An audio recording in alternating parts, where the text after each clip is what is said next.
Hi guys, I am Robin Singh. Welcomes you to Bankers Cafe. I hope you all are doing well. And today's video is gonna be about UPAS LC. So let's get right into the video. UPAS LC.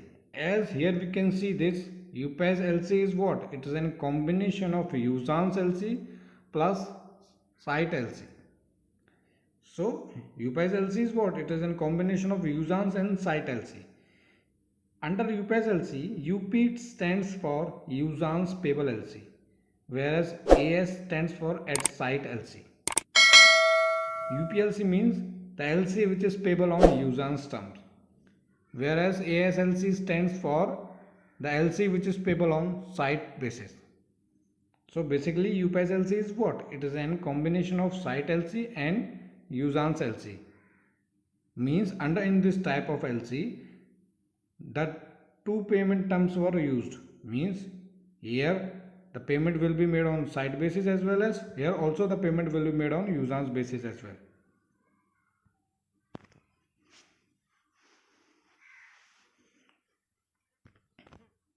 As we have learned right away, UPAS LC is a combination of site and Usance LC. We can say that UPAS LC is that Usance LC. UPAS LC is that Usance LC which is paid on site to the beneficiary.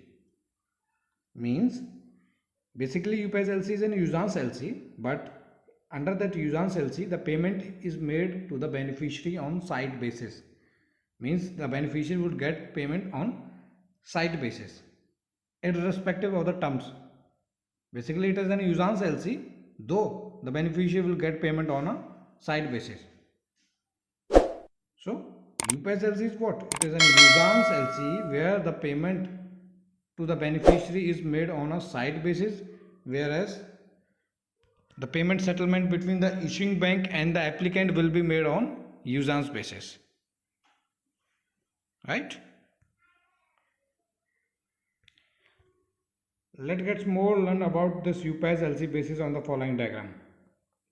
First of all, there would be a sales agreement happen between the applicant and the beneficiary. And the use of UPAS LC is defined in the same sales agreement. So, the payment settlement between the issuing bank and the beneficiary will be on site basis. Means whenever the beneficiary presents the document through his bank to the issuing bank, then once the issuing bank receives those documents and it has found that those documents are compliant presentation, then the issuing bank will make payment to the beneficiary on site basis. Means the issuing bank will make payment to the beneficiary immediately when it has received the document within the 5 days.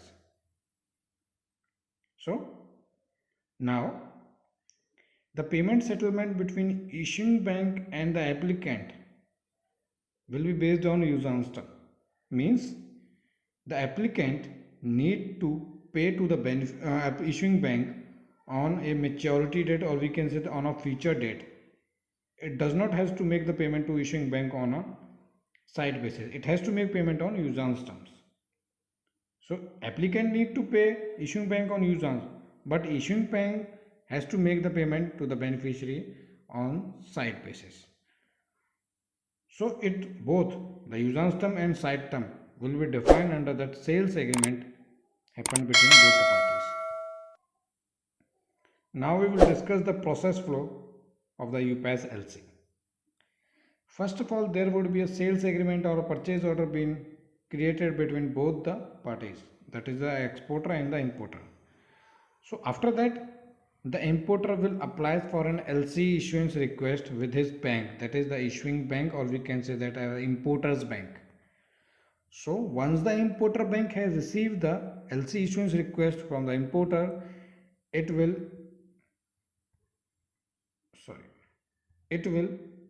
issue that LC and transmit that LC to the exporter's bank.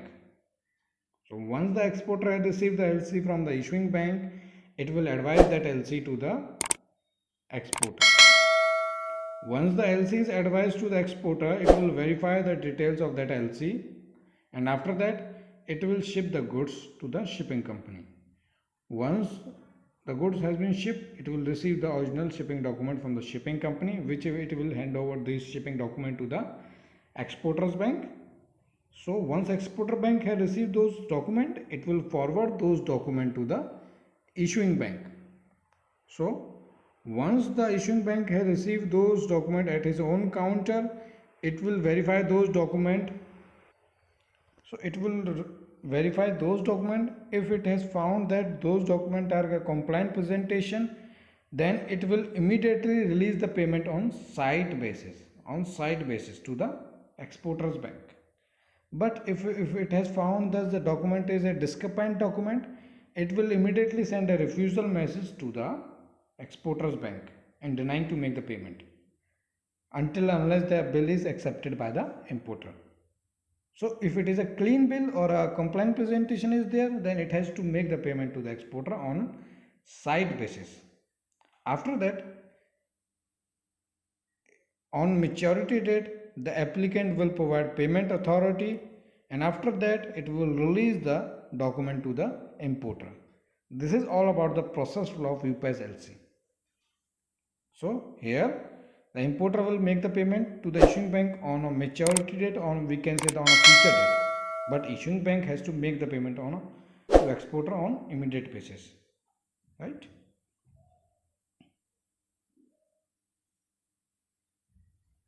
Now what is the payment settlement criteria is there under UPAS LC?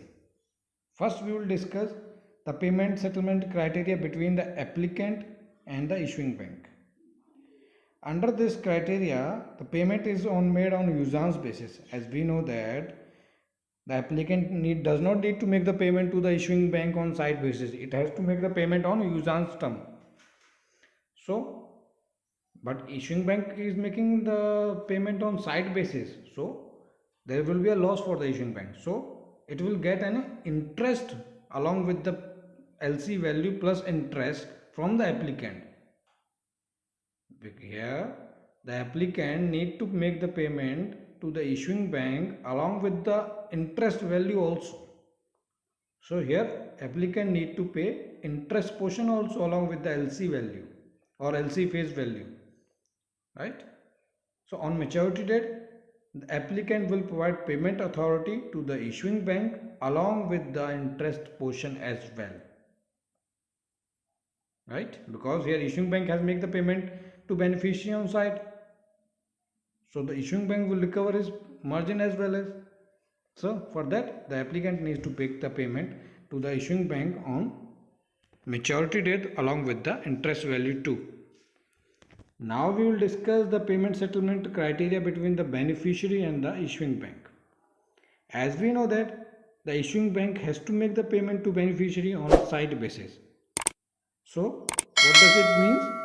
It does mean that there is no sort of credit is extended to the beneficiary, right? Now we will discuss what are the parties are involved under an UPAS LC transaction. Basically, there are 5 types of parties involved in a UPAS LC. First is the applicant, which is also called as importer. Second one is the beneficiary, which is also called an exporter. Third one is the issuing bank. Issuing bank is also called as importer's bank, whereas the advising bank is an exporter's bank. And the last one is the reimbursing bank. This reimbursing bank is that bank with which the issuing bank has an account in foreign currency. Means issuing bank, this bank has an account with this bank in foreign currency. Means whenever there is a claim and the reimbursement clause is there and authority is given to the reimbursing bank, then reimbursing bank will automatically debit the issuing bank account. So the reimbursing bank is that bank which is having an account of issuing bank. In majority of scenario, the reimbursing bank role is played by the issuing bank itself.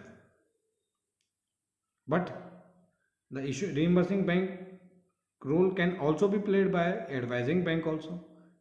It depends on that type of transactions and the banks are involved under that, right? So it is that bank which make the payments to the beneficiary basis on the authorization of the issuing bank.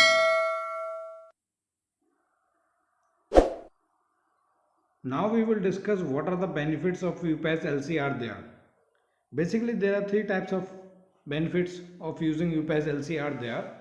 First is the benefit for the importer. Here credit is extended to the buyer.